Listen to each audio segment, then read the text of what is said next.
you understand from this one? If you get vitamin A, you can see it.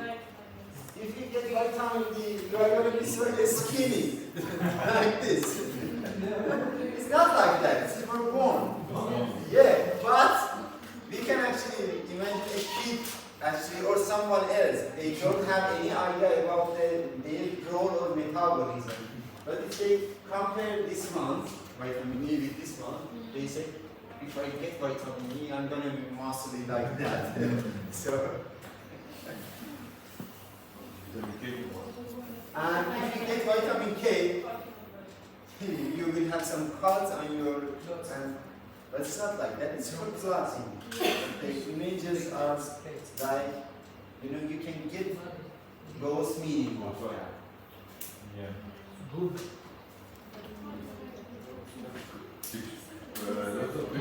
For us, the function of vitamin K.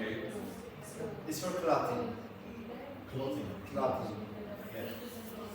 Like when someone has wound, it will be healed faster. Not faster. So then it starts bleeding. Our proteins and coagulation pathway start, healing that area or stopping the bleeding. So vitamin K is essential for that. For some patients, they have a stent. Do you have a relative? They have a stent, or in heart, or they actually get. What kind of drug they take for the rest of their life? Anticoagulant drugs. One of them is warfarin. Warfarin is in because of vitamin R. Vitamin R is essential for coagulation. So we have a normal coagulation. But when you have a stent, you should dilute your blood. The normal coagulation isn't good here. Why? Because you will get platelets on that stent, that's the external something, and you will see stasis there. It is better you have a dilution, something against vitamin K. If that person gets more drugs, what do you prescribe? Vitamin K. It is against that drug. Because that drugs are against vitamin K. If some patients get more drugs, like suicide or by mistake get more drugs and start more bleeding, you give them vitamin K. Yeah. Vitamin A resources. There are a lot of information about vitamin A, but I'm going to cut some of them. I will skip some of these slides, but yeah, vitamin A is a found in animal foods. However, we can get from the plants how precursor of vitamin A. Precursor is called carotenoids, and that is enough for simplifying that. Like carrot. If you get carrot, that is enough for your skin. If you get more carrot, what happens to your skin? Where is it? Yellowish. It's getting yellowish. Yeah, because it's one of those compounds. They are not water soluble. They are accumulated in the body, and for a long day. For the carotenoid, it doesn't make a problem. But if you get vitamin A as a drug, most of the vitamin A causes some toxicity and liver failure. Liver failure because they are accumulated there. And different forms of the vitamin A. We have a retinoic acid. They have a different function. Let's say, what are those? This is the carotenoids. This is a retinol. See, we have alcohol form of this structure. You are not supposed to memorize details. I'm not asking you about the details of this thing, but you should know the names of those things. Retinol, what is this? The aldehyde form. It's called retinol or aldehyde of this. What is this? Retinoic acid. This is acid. Also, this one is retinoic acid. What is the difference between this and this? This one is a cis form of that. This one is involved in vision, converting this one to this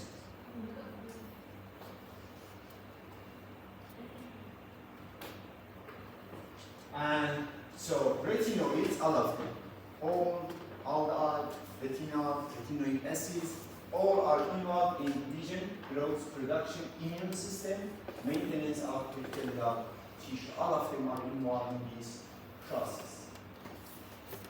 And on this one, also this one. Vitamin A absorption. You are supposed to learn about details of this one, but we absorb vitamin A. See, it happens. Let's start this. Our erythrocytes, we absorb that. They goes to the liver and by kinematodes. Do you remember the kinematon lipoproteins? Yes. Inside those lipoproteins, it goes to the liver, and liver can send it to retina in our eye cells, and also send to where?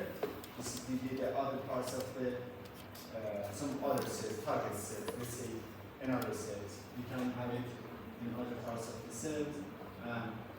See in our diets, either we have beta carotene or retinoids, different types of the vitamin A.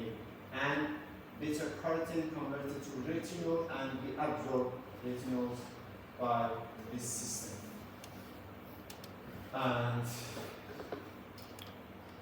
vitamin A in vision, see 11-cis retinal dye actually reacts with lysine residue.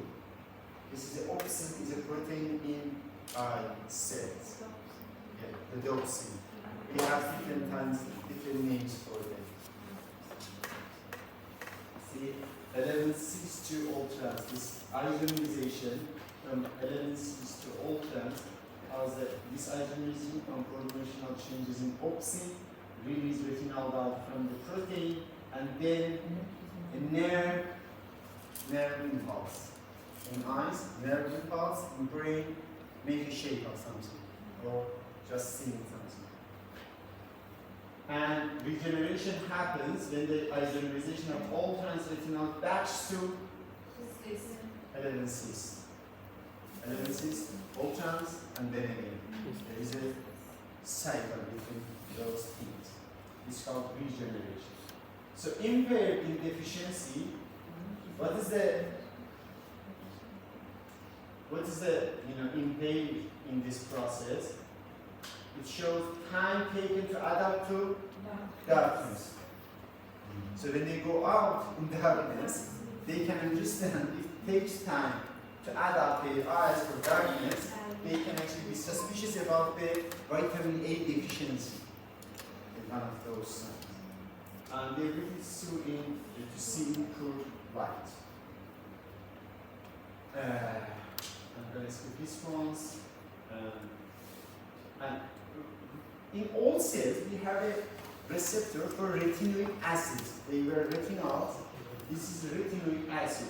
That is involved in, we have a specific part in DNA that is so sensitive to this retinoic acid, and it helps on expression of some genes and development, normal development for neonates in the, inside the womb. That is essential for them. So, retinoic acids for control expression of gene creating in most epithelial tissue and body. It is involved in many processes. I'm not explaining this, so I explain these ones. How about the toxicity? Since this is a, fat solubles, we can store them, and this storage can make a disease. But about the beta carotene, they don't have toxicity. They just change the color of skin. And for the symptoms of the toxicity, we see skin shows some early signs like excessive dryness and desegmentation and alopecia. These are some signs of the vitamin A toxicity. And in central nervous system also we have some headaches mainly. And in the liver, it has one of the hepatomegaly. and increasing the size of the hepatocyte liver because they are accumulated in the liver. These are some signs of vitamin A, and also its intake calcium homeostasis. Cause some of the disturbances in calcium level. You can find vitamin A in several sources. You can see some of them here. What do you think about this fortified? You know what are those things? In some waters, apricots, I like apricots. I'm crazy about this. Yeah. Great. Yes. Yeah. My hometown has a lot of these things, and during the summer, we actually we dry many of these things, apricots, and consume them in the winter. Yeah, that's so delicious. Yes. See some. This is what is this? Fortified milk. What does it have?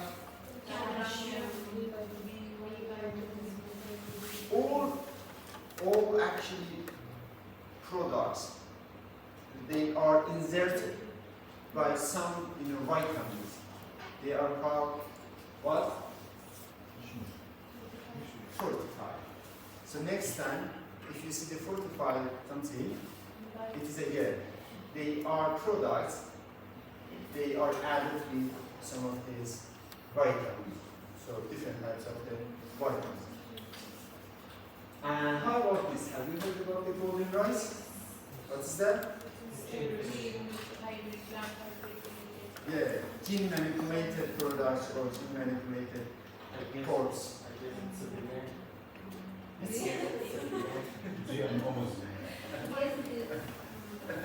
It has some gold inside.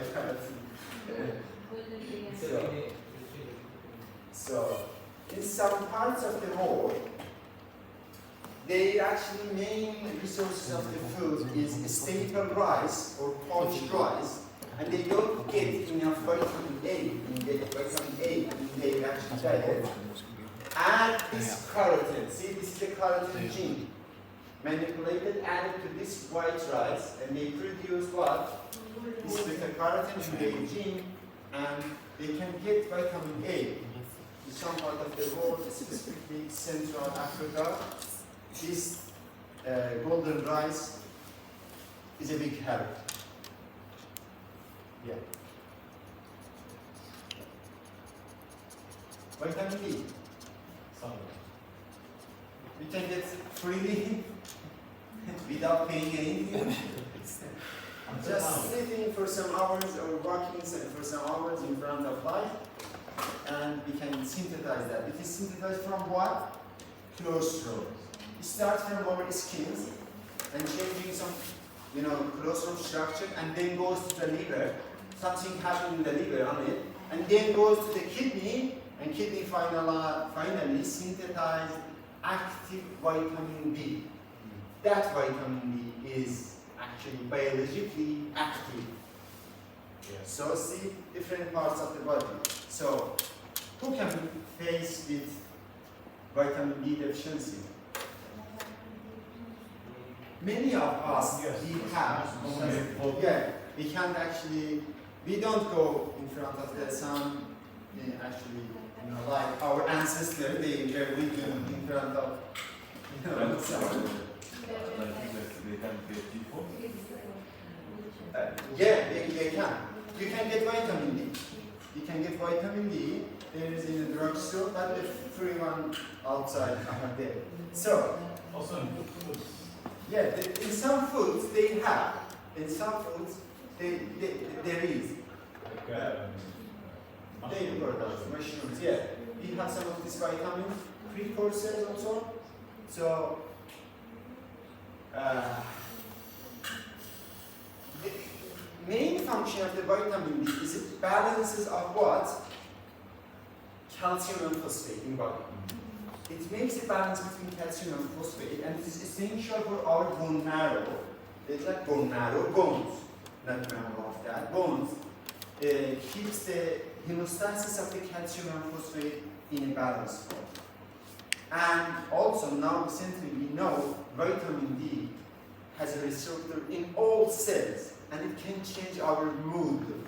Because of that, going outside, getting sun, actually change our mood and most of the time makes it better.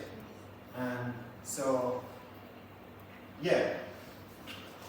How about the deficiency we have in children rickets? In children rickets, they actually feeds is going to be like this. Because in deficiency of vitamin D, the mineralization of the calcium is low in the bone, and that is so, kind of bending forms of the bones, and so it is called rickets. And in adults, they actually lost their calcium in bones, and it's a kind of deformity of the calcium bones, and it is called still Malaysia. And again, to start from the cholesterol in our, we have different types of this D2 and D3, but we need to convert these 3 to active forms of that. So this is calcitriol, that's calciferol, let's see, where is this one. See, we start the sunlight, converted this cholesterol to the vitamin D, it goes to the liver. What happens there? In the liver we have a hydroxy group on it, we call it 25 hydroxy vitamin, and again in kidney, another hydroxy, we call it 125 hydroxy vitamin D, or cholecalciferol. We call this cholecalciferol or calcitriol, different things. You will learn that. Yeah. And so what happens in kidney? It works on several places. This vitamin D works on several places. First place, in an intestine, absorb calcium, more calcium. Helps bones don't release more calcium. Keep the calcium in the bones. And helps kidney to reabsorb calciums. Because we excrete part of the calcium in blood circulation to urine, but vitamin D has come back. Many of them back to the blood circulation. Keeps the calcium in normal level. So this is the process of the synthesizing that I explained here. They are same. And I'm gonna omit these ones because they are more hormone related. You haven't studied those parts. And if you know just this level, that is great. Yeah, this is a calcitriol. It works on intestinal for calcium absorption. It works on the bone marrow for mobilization of the calcium, and also renal. In 3 places vitamin D works, and also it works in all cells, as I mentioned. But in related to calcium, yeah, in 3 parts, it controls calcium absorption and keeping the calcium. And I mentioned about the clinical indications. This is a stimulation in adults. And I'm gonna, omit this one, delete this one also. And how about the toxicity? What do you think? Does it have toxicity or not? Yes. Yes. Vitamin D is not like that. It's, you say it's good. Let's take 3 or 4. I had a friend of mine. So he was crazy about taking a lot of this vitamin D. I told him, you are a doctor. Why you are going to take a lot of this? It means toxicity. Why don't you believe in science? He was a doctor, but he didn't believe toxicity of vitamin D. He always think that that's good. Take a lot of them. So If it takes 200,000 IU per week without prescription of it. yeah, but it is better, don't take for one thing on a day, and also many of those recommendations are for Western countries. Yeah. Yeah. Lebanon. When I was there, so that was good. One of the reasons I back to my country is was the sun and vitamin Yeah, D. yes. I have a story in this one. So, and for their situation, especially in UK or northern part of Europe, they don't have sun for more than 10 months. So they have to take every day one of those pills with actually the minimum level of that. Yeah, definitely. Yeah. Vitamin E. Then we have different names for that. Vitamin D. See, vitamin C, regenerate active vitamin E. It is involved in regenerating this vitamin E. And it is involved in, as an antioxidant, it is great for body and in immune system. And, you know, healthy sex lifestyle, vitamin E is essential. And also for synthesizing this lipoprotein. Do you remember lipoprotein structure? I said they have some proteins on their structure. One of those proteins is ApoE, is related to this, you know, vitamin E involvement on that process. Because of that, it is essential in lipoprotein or LDL purification of polyunsaturated fatty acids. This is the structure of the lab, something like this.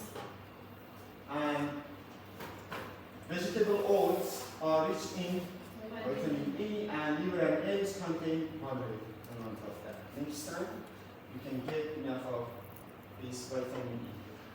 Vitamin E deficiency happens in yogurt, so low actually reserves of the vitamin E, but breast milk contains the vitamin. It is enough for those. In adult, deficiency is associated with defective lipid absorption. It's not common in adults to see vitamin E deficiency. There are a lot of resources we can get, but those they don't absorb lipids great. Why?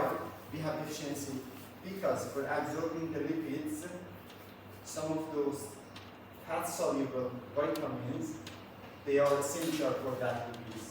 So without them, we will face with deficiency of these fat-soluble vitamins. Vitamin E is not recommended for prevention of chronic disease such as CVD or cancer, or we don't have many information about the vitamin E toxicity. Just there are some, you know, clinical trial. Some of them are recommending some level of that. Some others actually don't recommend that.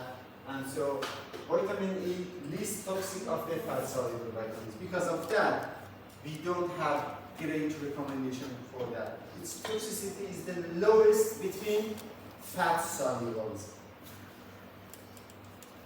And the last one is going to be vitamin K. What is the vitamin K? Which is involved in blood clotting. Why? How is it involved? Some proteins in coagulation pathways, they have some changes. They are ready to start clotting after the clotting. So these kind of changes are called post-translational modification. We have that protein, but it is changed by vitamin K. Vitamin K helps with that changes to get calciums, capture calciums, ready to what? Coagulation. So vitamin K's role mainly is involved in coagulation pathway. And some drugs, actually, we have different types of that, K1, K2, K3. We are not supposed again to study about this one. Just learn the roles up there and some diseases related to deficiency of that and some toxicity related to them. See, vitamin K is required for what? What is synthesis of blood coagulation? Mainly, again, I'm just overemphasizing that.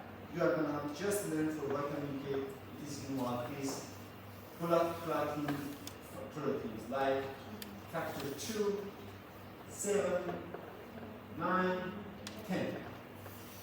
I remember it, 27, 9, 10. 27, the number. I remember sometimes my father's number, but I never forget this number. Because in many exams we had this one. Which one of these factors are involved in vitamin K synthesis? Or vitamin K synthesis involved which one of the factors? 2, 10, 6, 11? How many of them? So I never forget. 27, 9, 10.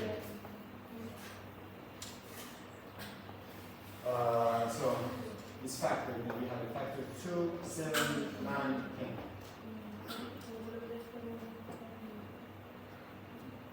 We have an enzyme. This enzyme is critical for this warfarin drug. This warfarin drug is anticoagulation. So it inhibits, this drug inhibits what? Vitamin K epoxy reductase. What do you think about this enzyme? What is this enzyme? Vitamin K works, when it works, is oxidized. So it should be again reduced. See, it works like this. We have vitamin K, it works on a process, and in that process, it is getting oxidized. And so it should again start the working. What is this starting this process? Reducing. This enzyme is called reducing enzyme. Well, for the enzyme we call it reductase. We are not saying reducing enzyme, we call them reductase. So this reductase, see? This reductase. If you target this one, what happens? The vitamin K isn't available to start this process. So when you target this enzyme, this reductase by warfarin, the clotting is goes up, clotting time, or coagulation times instead of in 10 seconds goes to 15 seconds, 20. It depends on how much of this warfarin that you take. The use of enzyme is called reductase. Yeah. This enzyme is reductase. This drug inhibits this one. So, if someone consumes more of these drugs, what happens?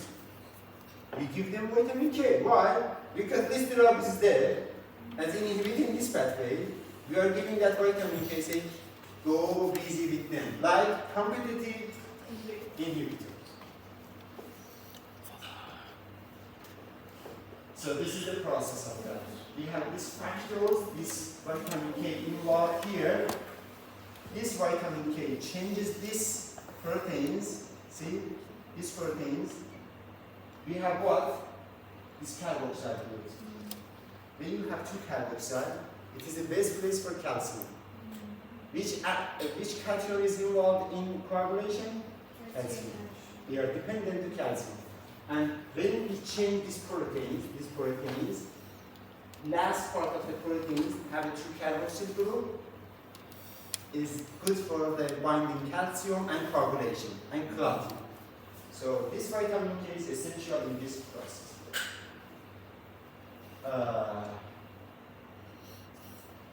It is also involved in bone proteins. Does the same things to proteins in bone. What is for that? Capturing calcium. We know in bones, we need to deposit calcium there. But we need a specific structure there to deposit it. Also, changing that proteins to place to binding that, changing it like that, like these ones. We have a carboxyl group, two carboxyl. Our calcium can move between these two. Here is involved in coagulation, but in bone, involved in what? Depositing calcium there. Because in bone, we need deposit calcium. I'm not going to explain this one, and a lot of resources. Cabbage, spinach, egg, yolk, and liver. And also, another important thing about the vitamin K is that our microbes in intestine or colon can synthesize vitamin K. They can synthesize that. If you don't consume that, don't worry about that. You can ask your bacteria, they please synthesize some. They will do. How do you ask them? How do? How do you ask them? So The, just great foods for them. So if you get enough complicated carbohydrates, yeah, like grains, if you get enough carbohydrates, they will stop. خلي يخلص دلوقتي. So, about the last things for the vitamin K toxicity is it can cause hemolytic anemia or jaundice in infant. And I think that was the last. So, thank you so much. If you have any question, you have my name. And since I'm not here, my room number was 18. You are very welcome when you came to Tehran, come to Tehran, and this is my office. 18. So I will see you. Have a good day. So that was so great to have class with you.